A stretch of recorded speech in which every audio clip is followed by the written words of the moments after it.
If you would like to earn CPE credit for listening to the show, visit earmarkcpe.com/FPA. Download the app, take a short quiz, and get your CPE certificate. Finally, if you enjoy listening to FP&A today, please go to your podcast platform of choice, click the subscribe button, and leave a rating and review of the show. And now, on to the show. From data rails, this is FP&A Today. Welcome to FP&A Today. I'm your host, Glenn Hopper. Our guest today is Sahil Kamani. Sahil is a Berlin-based senior finance leader who moved from capital markets and regulation into operational FP&A across fintech, manufacturing, e-commerce, education, and energy infrastructure. He specializes in controlling cost optimization and building processes for companies in hypergrowth or restructuring. And he operates fluently across cultures and systems. Following his MBA from Mannheim Business School, he transitioned into operational finance and is currently part of the controlling and FP&A team at Ellie, a brand within the Volkswagen Group based in Germany. Sahil, welcome to the show. Hi, Glenn. Thanks for having me. Such a pleasure to be here. Yeah, I'm excited to have you on. I know we've been talking about this a while, so I've been looking forward to this one. So I'm excited to dive in today. Absolutely. Let's get into it. We always like to start with sort of a background and bio on you so our audience knows who they're listening to. For you, I know you started in corporate finance and capital markets before moving into operational FP&A. Maybe walk us a little bit through that background with an eye towards and maybe thinking about sort of what carried over from that foundation that still gives you an edge in the function today. Yeah, absolutely. So the story really begins with the global financial crisis of 2008, 2009. That was a time when I was in university pursuing my undergrad in, ironically, banking, finance, and economics. And there was this really interesting movie that came out called The Inside Job that was produced and narrated by Matt Damon.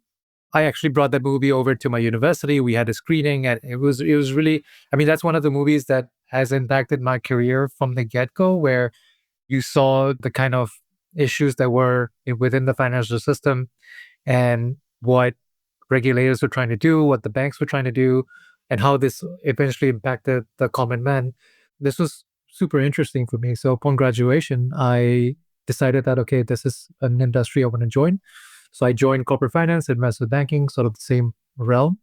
And I joined a credit rating agency, which were one of the perpetrators of the global financial crisis as well. And I thought, hey, let's go inside and see what these guys are doing.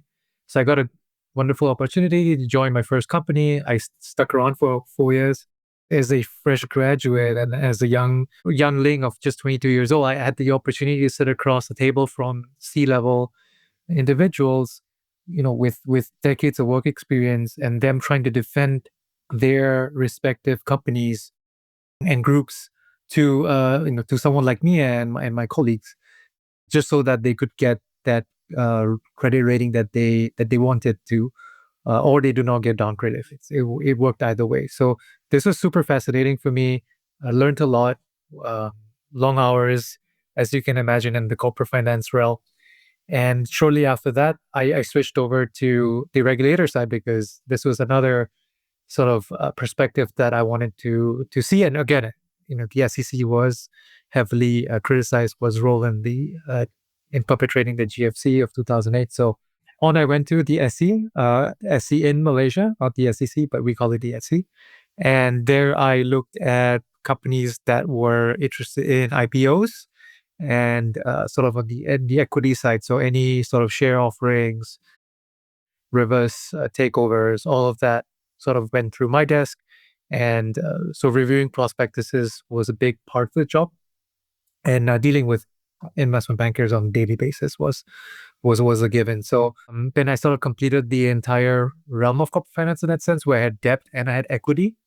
So I spent a good 6 years with this. I felt like I gathered enough perspective from being on the outside and looking at companies and how they're performing and how they are trying to defend themselves in the open market. And I always had an interest in seeing what it would be on the other side of the table, where I would have to defend the company and I would have to speak to the regulator, the auditors, the credit rating agencies, the bankers, and really try to convince them of the creditworthiness or the worthiness of my company. So I was always fascinated with that aspect of it, and that's when, post my MBA, I decided that I want to make the jump into operational finance. Knowing not much about operational finance, to be very honest with you, Glenn, there was an instance in my first job where people were talking about bookings, and I was like, are we booking a restaurant? where, where are we going for dinner tonight, guys? So slowly, I learned what an ERP is. I learned what an FP&A system is. I learned processes. I learned structure, and it was all on the job. It was on the job training. This was something that my university degrees did not equip me with efficiently enough. But I think when you have the drive and the passion for learning, then it's okay. And it as the years went by, I picked it up from really great colleagues, great mentors along the way. And that's led me to who I am today. That's so interesting in your origin story, especially with Inside Job being, something that you were watching that you still went into to banking after that. But I think about all those movies, there was The Big Short, obviously, the dramatized version, and there was that HBO movie Too Big to Fail and Margin Call and a bunch of movies out there. But it's interestingly enough, I got my first CFO role in 2007, and my primary task there was to leverage up the company to set them up for future growth. And, back then, obviously, rates were great and I was a hero. I got an interesting thing that happened, though, when we were going through and negotiating the loan. I could either, tie it to LIBOR or to prime. And of course, with the collapse of LIBOR, that got really interesting. And the bank, one of the most tense conversations I had was with a young banker. I was a young CFO at the time, but with a young banker who was coming in, and we were hitting all our covenants. The business was doing fine through this, but was trying to tell us we were a high risk something. They were basically trying to restructure the loan. And my argument was, if this is a floating loan, if interest rates had gone the other way and I was paying you 18%, you wouldn't be willing to restructure the loan. Why am I going to restructure the loan? Anyway, it was an interesting time to be there, but it's thinking of you on the other side of the table there. I can see why you'd want to go on and it's funny. I was in private equity backed companies, and through my whole career as a CFO, I always wondered, what would it be like to be on the other side? There's this sort of grass is always greener thing, but I love that you made that transition as well from the banker side to the corporate side. Well, absolutely. It's a lazy Susan situation, so you just sort of rotate and you get to see different things, you get to learn different things, and you just sort of carry forward with that. And post transitioning from corporate finance, it's really given me perspective and thought and even empathy on what the other side is really thinking. So now when I sit across the room from auditors, from bankers, from regulators, I can sort of tell what they're thinking, with that twinkle in their eye. I know that that's the number, that's the covenant that they're chasing. And everyone's coming from a different angle. And I think it's about balancing that. And I guess we're going to go into this later on in the show, but I think storytelling is a big part of that as well. And that's when I realized that just sort of ties everything together. Yeah. It's funny, in recent weeks, I've talked to, one was a guest on the show, and the other, I think I might have just been talking in a business context, but two CFOs who did a stint in investor relations, and they were talking about how that helped them get that perspective. So I guess that's one way you could do it from within the company if you're not used to talking to the investors and to the outside people. But I love the bringing the banking into it. And I'm wondering, I don't know if you've got specific details around this. I mean, obviously it shaped your thinking, but is there a way that, like, time rating issuers, reviewing prospectuses, was there a way that it's kind of trained your judgment about things like risk, materiality, and even signal versus noise? Like you said, we'll get into the storytelling side, but when you're getting all the data and you're getting the business telling you their version of the story, you've got to kind of cut through all that. And I'm wondering if doing that first didn't help you, if there's things you carried over into the business side. Yeah, absolutely. I think rating work trained me to ignore the loud numbers and just focus on and really hunt for the quiet risks in that sense. And it's looking through whatever you have on your P&L, balance sheet, cash flow, and really asking yourself, okay, there is a variance here, but will this really impact the credit committee, or will this wake up the bankers, or would this wake up the auditors, and but where are the red flags? So really trying to identify those red flags and not overreacting on variances that you see. Variances happen every month, as you know best, but it's really focusing on the important things, and asking yourself, okay, if what's the board looking for? And if I have a meeting coming up with the board, okay, I know that they are looking for X, Y, and Z, so I'm gonna go look at that. If I have a meeting with the auditors, I know that I'm better prepared for that as well. So it's really seeing who your audience is and then tailoring your story or your P&L towards that. Yeah. Yeah. I love when I have guests like you who I feel like I really have a kindred spirit with. And it's, some might say we're gluttons for punishment. And I've never been part of a real, hyper growth company, but a lot of restructuring. And for years, I went through this cycle of the investor group would drop me into a company that was kind of aged in the investment, and they weren't necessarily failing. They just weren't growing at all. And so I'd become into restructure, and I sort of, by the end of it, I got this playbook. But with your career, very similarly, not only restructuring, but in a hyper growth company, there's it's a lot of moving parts right there. And I'm wondering, when you come in, you probably, I'm assuming you have, at this point, every company's different, I know that, but you probably got a 30, 60, 90-day sort of plan when you come in. Do you have a rapid onboarding checklist or a process that you go through when you come into the company? Yeah, absolutely. I think a lot of people make the mistake of walking into a company and thinking that I'm going to make an impact from day one. That's impossible. There's no way you're going to come in and build a model overnight. Even if you stay up all night building something, it's not going to happen.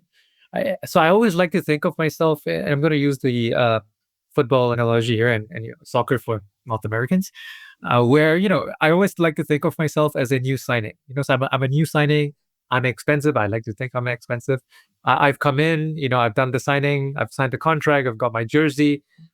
I come into training day one, and soccer players are not expected to score a goal in the first game. That's impossible. The coach knows that. The fans know that. The owners know that. So why is it that we put this pressure on ourselves to perform on day one as employees, in FP&A? So I always think of that analogy. I mean, if the soccer player is getting a bunch of months to get his feet on the ground, get a lay of the land, get a feel of the stadium, and so should we. I mean, we should take our time to look at what's in the company. So my main thing is to build relationships. So when I come in, the first thing I would do is, obviously, apart from the going into the P&L, cash flow, balance sheet, I would start looking at what are the kind of relationships I need to build to fulfill my job here. So obviously we have the C-level, and then we have the senior management team. And then it's really looking at, you have a corporate structure in place, but what's really important is to unlock the key actors within the corporate structure. Glenn, and you know this best, being CFO of many companies in the past, that there are certain individuals in the corporate hierarchy who tend to be the captains of the ship, so to speak. And they may not hold those positions in name, but they are movers. They may have been there for many years. They've got the knowledge, they've got the experience, they have that secret sauce. So it's really identifying those individuals and then building relationships with them, approaching them and asking them, okay, how can I help you? What are your pain points? And then that's what we map out then in terms of how we can add value. And then you go and you sort of build a plan to solve that. So that's sort of on the soft skill side. And then on the hard skill side, obviously, there are a couple of metrics that I would always love to look at. Day one would be cash flow, cash and liquidity, and really looking at what the runway of the company is, what's the working capital strain, are there any hidden costs coming up, the revenue as well. I think this is something that I would look at in the first 30 to 60 days, where we would like to see that not just your top line, but the quality of your top line. So what's your retention rate? What's the quality of your collections? How are you able to convert this revenue into cash flow? How efficient are you? And then the last part would be the cost structure, obviously, which is something that I personally like. And really looking at what the company's spending money on. Is it necessary? What are the big costs? Is there any way that we could optimize that? Basically asking the questions. And as I said at the beginning of this, at the beginning of your question, it's really no one's expecting to build a model on day one, but maybe on day 61, perhaps. So let's use the 2 months to really soak in all of the knowledge. Yeah, and it was interesting when we talked before the show. You said, day one you think like a consultant, and I've had kind of a backwards career, I guess, because I started out internal to companies and spent 20 years, over 20 years, I guess, as internal to the company, and then just recently in the last 5 years started doing consulting. And to your exact point on when you come in on day one, one of the this is when I was in marketing before I even moved into finance. I remember I was in a company, we had a lot of merger and acquisition activity, and we had just done a merger, and the new head of marketing came in day one. And I know he'd been involved in due diligence and he kind of knew our company, but he came in, called the whole marketing team together, and had worked out this whole plan of this is how he's going to change everything. This is what he's going to do. And we all thought, you don't even know the company. What are you doing? You're coming in here just whacking away at things you don't understand. And it was one of the most annoying corporate situations I'd ever been in, to have this, know-it-all come in and tell us what we're going to do. So I like that. I mean, and now as a consultant, I don't come into a company presuming to know more about their operations and things than they do. So you have to have that. And I think it's fundamental to being good in finance too. You have to come in and ask the questions. And sometimes the advantage of coming in day one is you don't have the same blockers and the same sort of groupthink, and you're asking fresh questions. You're looking at things differently. Do you find that the case a lot? Yeah, absolutely. I've seen, just as you have, people come in on day one and really think that they're superstars, and they very well could be, right? No denying that. But I think you have to be humble enough to know that you're coming to a place where you have no idea of the business. Maybe you've read something on the website or spoken to a couple of people, but that's it. So I think it's really about eating the humble pie and being okay with it, and being a bit lost in your first weeks at the company, and that's completely fine. Because at the end of the day, it's, as I mentioned to you earlier, really think like a consultant. What would a consultant do? A consultant comes in, they just ask questions, because their job is to really get a lay of the land, get a feel of the place. What is going on? What are your real issues? Consultants like to do this famous design thinking, right? So if you ever done one of these design thinking exercise, Glenn, it's really interesting, because all it does is it evokes questions, it evokes feelings, emotions towards a certain process, system, structure. And that's what they're trying to do. They're trying to see that what is the big pain points that you guys have in your company, and how can we develop a plan and solve them together, putting emotions aside, and really thinking in terms of in black and white. And that's how I like to see myself when I join a company. And that's the first thing I would like to do as well. Really ask the right questions, slowly design a plan, get people's input, get sort of management's okay with it, and then have a set goal and a target, and obviously request for the resources that you need to get there. And earlier you talked about the KPIs when you come into a company. Are there different ones that apply more, like that are more critical if you're coming in a turnaround context, like balancing gross margin, fixed costs, liquidity, all that through the operator's lens? I mean, is there, and obviously you're bringing your history with you too, looking at it as if you were on the banking side evaluating it. But what are the critical KPIs for turnarounds specifically? So this is the most obvious one. Obviously, cash is king. So really cash burn. That's the first thing I would look at. I mean, day one, I would look at cash flow, because I would also want to see if, how secure is my role in this company. Can they pay me in the next couple of months? So I think that's for a selfish survival reason, but no, I mean, also for the company, obviously how many weeks of runway do we have left? I remember in a previous company, we were unable to pay salaries for Christmas. And we had to make a decision to call up the landlord and say, hey, we can't pay you. We can't pay rent for the next couple of months. So, charge us interest when we eventually do. But we need to pay our employees their salaries. So, this is an example of why cash is so important and really knowing where you're at. Because I think the first thing is that you need to pay your employees and obviously your suppliers. But if that's an issue, then we need to get down to that. And then the second part would be obviously the gross margin as well. And really, it's by true contribution and not blended. So per your business segments, how we doing there? And then the fixed cost is something I would always look at as well, cost structure, to see how efficient we're using costs in the company, be it direct, indirect, and if there's any room for efficiencies there, if we can unlock some efficiencies that we have. And something that I mentioned earlier as well when I come into a company would be the revenue quality. So really the retention, our payment terms, the quality of the revenue collection. I think that these are some super important measures. So really it's simple. It's really cash flow based. It's really on your P&L, which would be your revenue and your gross margin. And then further down the P&L, I will look at your fixed cost to really see where we stand, how we are. And I think the last one I would look at is on the balance sheet side, and that's really the debt and how much can we leverage that balance sheet if we need to.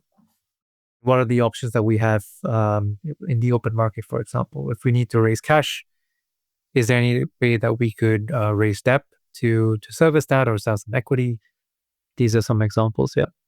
Yeah, and it's really, I mean, for a lot of our listeners are at, I would imagine most of our listeners are at either, whether it's an enterprise level company or even a mid-cap or SMB, established companies where it's kind of a going concern. But it really stood out when you said, how many weeks we're not talking months, it's how many weeks of cash flow do we have left? And when you're in a real turnaround situation, I mean, that is, it's an existential crisis, and it makes you think about things differently. And I can remember coming into companies where, the salespeople they're doing their job, but they're traveling and there's expense reports. Meanwhile, we're wondering, how are we going to make payroll coming up here? And, we've got this one covered, but in this, I've seen this both on the startup side and in companies that were just sort of, one of the companies we sold when I got there, it literally, and they were doing, over 10 million a year in revenue, but still a very small company. But I got their financial statements and it was like single digits on EBITDA. And first I was like, are these millions? Are these in there? No, that's dollars. I thought, I know EBITDA is not cash flow, but then you dig into the cash flow and it's even worse. So yeah, that's a whole different mindset and world to live in. And I think about that all the time, because whether it's a startup or a turnaround, it's also, if you end up in that role, you end up with, 10x as many jobs as somebody next to you. And you go for your next job. And the first question is, why can't you keep a job? Why are you only here a year and a half or whatever? But if you're in that turnaround role, you do your thing, and it's almost like a project. Or even in hypergrowth, hopefully, maybe you're there until there's an exit or an acquisition, whatever the case is. But it takes a whole different personality, doesn't it, to be able to, Absolutely. to have that visibility and still come to work every day. Absolutely. It's a high risk, high reward game, but also, high risk means, you could end up changing jobs every year and a half, as you rightfully mentioned, Yeah. which happened to me. So Yeah. But you know what? The plus side is, right, it's more exposure, more different businesses, probably even more different industries. So, it's an ongoing, lifelong education if you're in that space. absolutely. It's a definitely a great bar story to share with folks out there. Yeah, right. With other finance nerds, right? It's Absolutely. like- I want to stick on KPIs for a minute. And because you've held so many roles in different companies, can you think of an example of a KPI or insight that maybe, and this could be from banking into the internal side or from one industry to another, but are there KPIs that maybe weren't sort of standard that you borrowed from one industry or company and brought over to another? Yeah, absolutely. So I work in the education space a while back, and there it's really interesting because how they group how they track their progress is that they use cohorts. So really classes of how many students that they could fill as as the semester or as the year progresses. So what they would do is they would group classes depending on the kind of subject matter that they're selling. And I found that very interesting because we don't really do that in many other sectors where you group a very specific niche of customers. I mean, we do B2C, B2B, obviously, which is the easy Yeah. one. But, there's so many ways that we could actually skin that B2C and B2B element. And that's what I learned from the education space, where they're so specific, where if they're offering a course on data programming, they have a class of 15 people for data programming, and that's their KPIs. That's what they track. And then they've got 10 other classes going through, and those classes may vary in size as well, depending on the season. In winter season, you tend to get more students. In the summer, everyone's on holiday. No one wants to go to school. So it's interesting that this variability that they use using the cohort metric, and that's something that I found super interesting. And I feel that that can be applied to many other industries where we have, very defined B2C and B2B customer segments. And if there's a way that you could actually group your customers together in an even niche grouping and track that metric throughout the entire course of the year, I think you'll be able to find some really interesting data on that. Yeah, that is interesting. And I didn't think about this before, but I've spent a lot of my life taking either going back to school for another degree or graduate certificate or whatever the case, or just going on Coursera, LinkedIn Learning, Data Camp, all these different platforms and taking courses. And I never thought of it as a cohort, but there was a time was before I went back to get my second master's degree where I was giving myself my own pre-write work. And I was just barreling through all these Coursera courses. But you don't think about that. If somebody comes in and take whatever your platform is, you take a course, you're probably in the mode or mindset where you want to take another one. And I would imagine it has a tail just like a e-commerce cohort would or whatever. But thinking about each of those cohorts, layer in the seasonality, like you said, but you could get some analysis out of that. And then thinking about applying that in novel, in new areas. I don't know, my brain immediately went to like clustering in machine learning, where you define cohorts not by what our definition is, but these are like people and you track them over time, with whatever sort of clustering you do in a machine learning algorithm. But I guess, that's outside of finance a bit, but if you're forecasting and trying to help make better sales forecasts, it would be important. But that is something to think about, is whether it's cohorts that we define or that are defined in some kind of AI algorithm or something. That's cool. I like that. Yeah. FP&A Today is brought to you by DataRails, the world's #1 FP&A solution. DataRails is the artificial intelligence-powered financial planning and analysis platform built for Excel users. That's right, you can stay in Excel, but instead of facing hell for every budget, month-end close, or forecast, you can enjoy a paradise of data consolidation, advanced visualization reporting, and AI capabilities, plus game-changing insights, giving you instant answers and your story created in seconds. Find out why more than 1,500 companies use DataRails to uncover their company's real story. Don't replace Excel, embrace Excel. Learn more at datarails.com. So we've talked about the KPIs, but are there, I don't know, I'm looking at like the dashboard, the FP&A dashboard. So from look at fintech, where you've been, fintech, heavy manufacturing, e-commerce, education, now energy infrastructure. I guess this is really the flip side of the question I just asked, but industry context kind of reshapes the FP&A dashboard. Are there elements that stand out in one industry that maybe they don't transfer? I guess if I asked you the similarities and something that carried over, this is the differences between them and how different industries may look at complete or even maturity of a business. If you're not in a week-to-week cash burn situation, watching your runway trickle down, you may look at it differently. Is there anything that surprised you about industry context and how that reshapes the FP&A dashboard and what we look at? No, absolutely. I think every industry has its own unique sense. And so when I was in manufacturing, for example, energy utilization was a huge topic, at capex as well. So these were two elements that were always very present. And then when I moved to when I was in fintech or e-commerce or even in education tech, ed tech, no one really cared about capex because what are you spending money on? I mean, yeah, you're building the product, but then the idea is to scale. And then then you see that when you're sort of in a hyper growth situation, it's really all about marketing spend. It's about your customer acquisition cost. How can you drive that down? How can you attract the most amount of customers?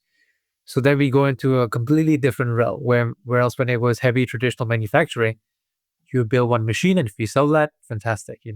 One machine a month, and you have a company of 1,500 people whose salaries are paid for. So you're fine. But when it comes to hyper growth companies, you see that the need for scale really changes the FP&A dashboard, because then you start seeing metrics like your customer acquisition costs, as I mentioned earlier, your retention of customers. You know that every time there's a funding round being raised, the investors are always looking at the revenue that you brought in, the sales that you brought in, and then your potential to scale that. And so that's wildly different from the traditional sector. But similar too in the sense, because in the traditional sector, where you have banks financing your sort of your capex and your working capital and also your capex, they look at metrics, they look at growth metrics too, but their growth metrics are a lot more. They like to see things a lot more staggered, a lot more, that the company is really taking its time to get into it and not taking on too much risk. Whereas on the flip side, when you look at the hyper growth companies, it's quite hilarious because all investors want to see is a high appetite for risk, and they like to see a management team that's really out there and really colorful and illustrative of the future, and they're able to paint it really, full of rainbows and unicorns, right? So that's Yeah. Yeah, I've been there. It's funny how different that is from either private equity backed or just or certainly a turnaround. You turn around, suddenly all those unicorns turn into storm clouds and, yeah, and, absolutely. and bears or whatever. Rainbows and unicorns become storm clouds and bears. And I've worked with a lot of VC guys over the years, and that's what they're investing in. They're investing in the leadership team, in the people, and their plan and vision and ability to execute more than, because they don't have historical financials and everything. So that's completely different worlds. And I think that's probably a good transition to get into the softer skills side of what you do. And I know you mentioned storytelling earlier, and I want to talk about that. But I guess when you move to these different stages of companies and you're dropped in, it's, as we discussed before, it's not one size fits all. So I think you have to have a high EQ level as well to be able to interact with them. And when you come in, when we talked about this a little before the show, you have to prioritize that early alignment with the CFOs, what their styles and priorities are. I mean, how do you, in that situation, because you've seen so many different approaches to it, how do you quickly read whether the CFO is, capital markets focused, accounting systems oriented, or one of those visionaries? And then the follow-up to that is, how do you adjust your plan to sort of tailor to what the mood and mindset and what that CFO is doing? So I think that's the question I was looking forward to quite a bit, to describe sort of the CFOs that we come across on sort of a day-to-day basis.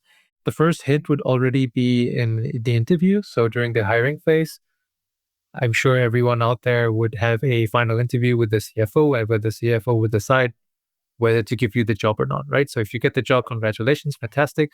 You start day one, but that's already giving you a hint. And the question I would always ask CFOs during my interview is, what wakes you up in the morning? That's something I just very simply. And some say, yeah, a great cup of coffee. Some say, yeah, I wake up every day thinking of cash flow. You get all sorts of wild answers. That's already giving you an indication of the kind of people that they are. And also, when you join a company, you have an idea and a feeling of what the company is. Is it a corporate? Is it in a sort of startup mode? Is it a hyper growth? Is it a turnaround case? So you already have an idea of what kind of company you're in, and taking that into stock, then speaking with the CFO, you get to have an idea of who this person is. Another hint would be looking at their background. So obviously going through the LinkedIn profile, you can see if they've got investment banking experience, or have they just been an operator their entire lives? Do they have an accounting degree where they've come through the classic audit system and sort of been CFO for many years? Is this person a young CFO? Is it person experienced? So I think really doing a bit of background search on the person. You're obviously using the legal means, which is LinkedIn. Gives you a good indication of what this person is. It's really important for you as an FP&A professional to have that in mind, because your success in the company is really dependent on the vision and the strategy of the CFO. So you have to make sure that you're aligned to that. So the company could have a strategy, but the CFO is the leader of the finance team, and they have their own vision and strategy in mind. So you have to get on board that. And when you join, you have to get on board that quickly, because as spoken about previously, you've got 30 to 60 days of this onboarding time where you have a free rein to ask questions, to really explore and build these relationships. So identifying the kind of CFO that you're working with would give you a really good idea on how you could navigate your career in a company. I know the fundamentals of the job are the same. And I know the CFO is not your only audience. And we can talk about this a little more, but does it change the nature of how you report and what you report beyond obviously the different industries and stages we talked about earlier? But does the type of CFO that you have sort of dictate the way that you share news and information and reports? Well, yes and no. I think in FP&A, we deal with facts. So, you can't really misreport facts. So facts are facts. Yeah, right. Yeah.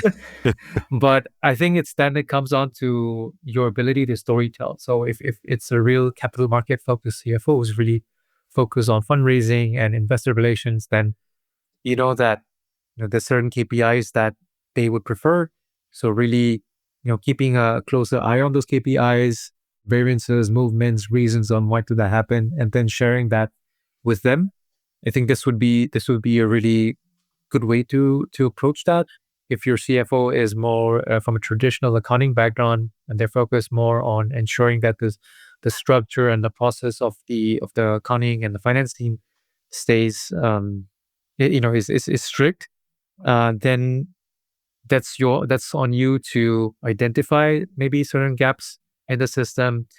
Have a frank discussion with them to say, hey, I've just joined. I've observed in the last 30, 60 days that that maybe we could better the process here, maybe have another system there. So I think those are certain things that we should have in mind when working with these sort of different CFOs. And I think the last CFO, which I've met a couple of times, and maybe you have as well, Glenn, in your career, would be this visionary CFO who is this really startup entrepreneurial kind of person who is just very focused on growth and really doesn't care about anything else. So I think in that sort of situation, you have to make sure that your house is in order, because you'll be the one dealing with the auditors. This person may not necessarily have the knowledge and the experience to do that. So I think it's really looking where you are and taking stock of what's around you, and then just going ahead and executing. That's how I would do it. You know what I just realized as you were talking through that, like thinking about these types of CFOs, that could be also the same types of board members that you have. And I think about my interactions with board members. And so capital markets focused, what they're looking at. They're looking at, the enterprise value, what the forecast is, what our compound annual growth rate is, and all, those sort of metrics, because they're constantly thinking about, the exit and where that lands them. Accounting background folks want to make sure, how is depreciation different? I don't know, but how is depreciation, they're going into that level of detail, or, understanding all the more historical focused and kind of the ratios and all that. And then the visionary, and I think there's a time and place for everything. It could be the same person operating in different roles, but the visionary, when you're in that growth and build the company or going through due diligence, your time is focused, like you said, on that sort of strategy and growth. And I think that I find with CFOs like that their plan is vet the heck out of everyone you hire, understand what they're doing, and then never think about it again. And there's high trust in that role because I don't have time to be bogged down with this. I'm going to ask you a question. I expect you to give me the right answer, and then I'm going to move on. I'm not going to micromanage and get down into the weeds with you. Absolutely. They don't care about ERP or the FP&A software, just like, I ask you for a number, give it to me. Thank you. Yep. Yeah, exactly. Don't tell me how you got it. I don't want to know. Just give it to me. But it better be right. Yeah. Yeah, exactly. Yeah. I've got a couple other questions I went through, but I just can't help myself. My focus and interest these days, like so many people, is so much on AI and generative AI and applications of it in particular. And we talked a little bit about this before the show.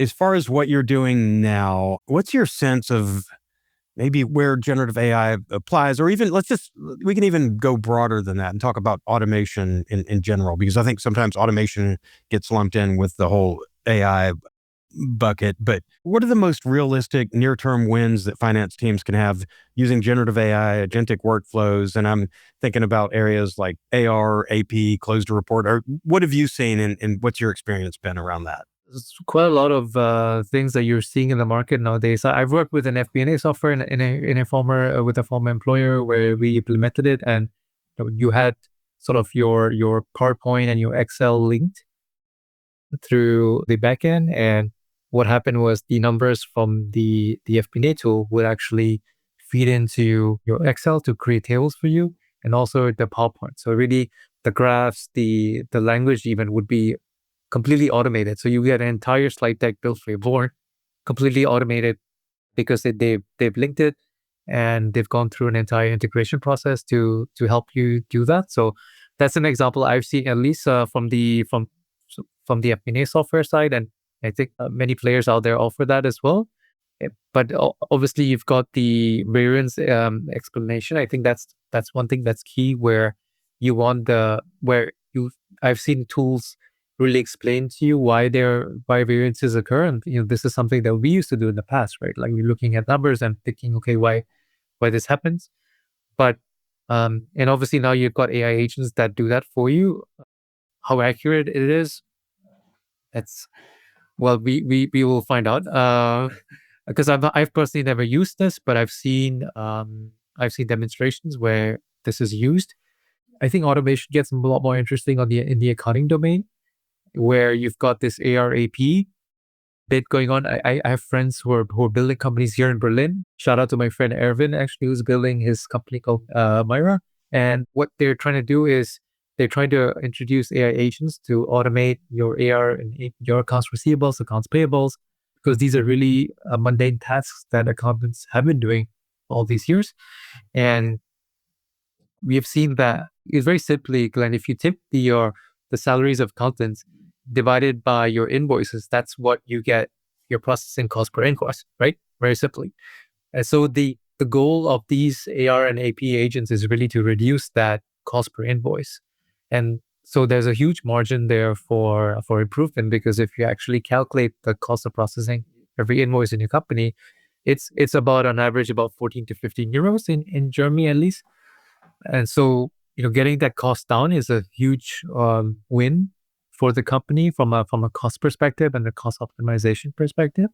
So, we've seen players like that come in, small startups, but also the big boys have invested a lot of money in that. I think in terms of the accuracy, it remains to be seen. But from what I understand, you can actually train the small language model to really build into something that's beneficial for your company. And as the model learns, it gets better and improves the accuracy of your AR and your APs. And then I think it's what you mentioned as well, Glenn, which is a checklist bit. And I think the checklist, you've seen a lot of tools in the market that offer the solutions to automate. Yeah, and it's been really interesting, like you mentioned, the variance analysis, and that's one of my favorite areas. But it's only as good as the context it has. If it doesn't have access to your GL and it's looking at your income, typical, quick look at the income statement to get a gauge on how the business is performing, if it doesn't have the underlying, it can say revenue is here, COGS are here, OPEX is here, whatever, but it doesn't know really the drivers. It can speculate and it can say, oh, well, yes, of course, COGS and revenue are correlated. Machines are better at identifying trends and variants than humans are just by looking at the numbers. There's great potential there, but without that full context of seeing that full GL, it can't double click on anything. So it's not really going to give you true insights. Data Rails is built in AI, being able to talk to your data, and based on what data it has, it can give answers. And I know there's all these AI powered ERPs out there now that's their whole foundation, is being able to get better insights by having AI review it and all that. It's going to be interesting. And like with your friend's business, I think AR and AP is a huge area where I especially think about AR, and I've probably used this story on the show before, but 2+ years ago, there was a study where they sat down a bunch of conspiracy theorists and had humans try to dissuade them of their, moon landing was fake or the earth is flat, whatever their conspiracy theory was. And the humans got whatever success rate they did. But then they had the same conspiracy theorists talk to an LLM, to an AI, and the AI was actually more successful at convincing them that their theories were wrong than humans were. As soon as I saw that study, I immediately thought about Dunning letters and about collection letters. And I thought, well, if you're sending a standard letter, if you could somehow have AI tailored to that customer, to that experience, and write the letter. So that's something I've been playing around with for a couple of years now, is how can AI do better at AR than the dialing for dollars human sort of collections. And then on the AP side, probably it's just a matter of tying it to the right account and understanding what the expense is, having that context to make it more than just OCR software with RPA or whatever that automates it. So that's pretty interesting. No, absolutely. Absolutely. And I think maybe just to add on a bit there, so very practical daily uses. Some managers do this, not everyone does, but really trying to encourage your team to spend, half a day of your entire week. So let's say, 3-4 hours just looking at the processes that are going on in the team, the systems that we're using, and really questioning ourselves to say, okay, is there any potential for automation, right? So really making automation a part of your team KPI. I think that's something that that a lot of FP&A professionals could implement in their respective teams. And you could see results then, because then you're really telling people to take a step back and really think about how we can automate it. And sometimes it doesn't need to be very complicated. We don't need to get a overly complex system or introduce AI agents or bots to do our task. But sometimes the solution is pretty simple. It's just that we just never take the time to take a step back, reflect, and implement. So yeah, it's fascinating to see where it's going, and I can tell you're spending some time sort of thinking about and studying that. Is there anything else that's at top of mind for you now professionally? Are there new skills that you're trying to learn or master to get better at your job? for sure, I think life is always a learning journey. Every day is new. Yeah, if there goes through a day where I don't learn something, then I feel like I've not really done much that thing. What I'm trying to be better at is sense making, being faster at sense making, and really not the modeling part, but really trying to make sense of what the business is going through, where I work currently. So sort of the challenges that we're facing, how can we make things better? I think those are things that I think about. And really then, as I mentioned earlier, there are simple tasks that we do within, your day-to-day work. And I really think about how these things could be automated, these things could be faster. How can we make better use of our time, be a lot more efficient? I truly believe that all of us, within the finance team want to add value to the company. I do believe that finance professionals, we're sort of at the top of the pyramid in the sense we get a bird's eye view of what's going on in the company, because numbers really speak a lot of stories to us. I truly believe that even our accounting colleagues, they really want to add value too, but they're so bogged down with manual tasks and processes, and because of that, they lose time, and it's just a snowball effect that you just don't get back the time that you've lost. So I truly believe that we should help to make their jobs a lot more easier, so they're able to add value to the conversation. That's great. That's a lofty and admirable goal too. And I know there's a lot of automation that is doing that too, but it's also like there's a human element too. Like what can we be focused on that is going to get us quicker, time to value, time to insights, and streamline, whether it's our communication or the processes themselves and all that. So I love that. We've blown through the episode. I have our 2 questions that we ask everybody who comes on. Somehow I had a guest on the other day, and when I asked him this question, they'd alluded to it earlier and I never got an answer, but I said, what is something not many people know about you? And he said, I was served a search warrant at 5 a.m. and then he never got to the story. So I have no idea what that was. But so maybe aside from running afoul of the law, what is something that not many people know about you that they couldn't find just, on your LinkedIn profile or whatever? Sure. I'll leave you with a cliffhanger there, Glenn. So, so on my side, well, I lead a very, since, I live in Germany, I lead a very active lifestyle here. I don't own a car. So I actually own 2 cycles, a weekday cycle and a weekend bicycle. And so my mode of transport is bicycle throughout the city. Yeah. So I lead a very active lifestyle. I hit the gym a lot. I run a lot as well. And this year I'm planning to do my first ever half marathon. And I've got onto this hybrid trading trade. So I will also be participating in the High Rocks probably end of the year. And apart from that, I volunteer at my local pickleball club. So in Germany, how clubs are designed is that it's community driven. So you get resources by your city in terms of financial and also location. And then these clubs are sort of run by the community. So I'm actually CFO of the club, no surprises. And we're the fastest growing club in Berlin. So here I manage finances and strategy for the club. And we try to do some exchanges with other European cities. So yeah. Well, that's exciting. On the cycling and running side, I've got a couple of events coming up. I didn't do any events last year, but in May, I've got an Olympic distance triathlon and a half marathon coming up. Are you on Strava? If you're on Strava, we've got to connect. I think we have to connect on Strava. Okay. Sure. I'm going to follow you. All right. And and like you, so my office is only 2 blocks from my house, but I walk to the office, and I think in Berlin, did you get snow recently? Are you covered up in snow right now? Yeah, like crazy right now. Yeah. So it snowed here last weekend. It is now just a solid sheet of ice. It's a treacherous walk. So I haven't run outside. I've been stuck on the trainer for a week now, and I'm losing my mind. But yeah, so I'll be if you're on Strava later, I'll be on that trainer. I feel your pain. Yep. Now it's treadmill season right now. Yeah. Okay. Well, that's great. We're going to connect offline on Strava, and we'll follow each other's training and motivate each other, give each other kudos and all that. All right, everyone's favorite question to close us out here. What is your favorite Excel function and why? So to be honest, the best Excel function is really the one that prevents mistakes at 11 p.m., right? So keep it simple, is that? Exactly, keep it simple. And the one that's really saved my neck a couple of times has been the classic VLOOKUP function.